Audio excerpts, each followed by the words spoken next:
ప్రేమించిన ప్రకారము మీరును ఒకరినొకరు ప్రేమించునని నేను మీకు ఒక క్రొత్త ఆజ్ఞని ఇచ్చుచున్నాను అంటున్నాడు. ఏంటి క్రొత్త ఆజ్ఞ? ఆయన మనల్ని ప్రేమించాడు. ఎప్పుడు ఆయన మనల్ని ద్వేషించలా. హల్లెలూయా. ఆయన ప్రేమించాడు. ఎంతగా మనల్ని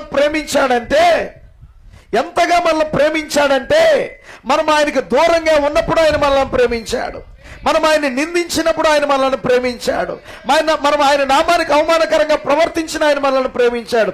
ఎంతగా ప్రేమించాడంటే తన కన్నా ఎక్కువగా మనల్ని ప్రేమించాడు. హల్లెలూయా. తన ప్రాణం పెట్టడానికి కూడా ఆయన ఇష్టపడ్డాడు మన నిమిత్తం. తన ప్రాణము కన్నా ఎక్కువగా. దేవునికి స్తోత్రము కలుగును గాక. తన శరీరంలో ఉన్న ప్రతి రక్తపు బొట్టును కూడా ఆయన మన కొరకు కార్చాడు. దేవునికి స్తోత్రము కలుగును గాక. హల్లెలూయా. అయితే ప్రియులారా, ఆ యొక్క దేవుని ప్రేమను మనం చూసినప్పుడు ఆ ప్రేమను మనం కలిగి ఉండాలి. అదే దైవిక ప్రేమ. హల్లెలూయా. అదే దైవిక ప్రేమ, అదే అగాపే ప్రేమ. దేవుని నామానికి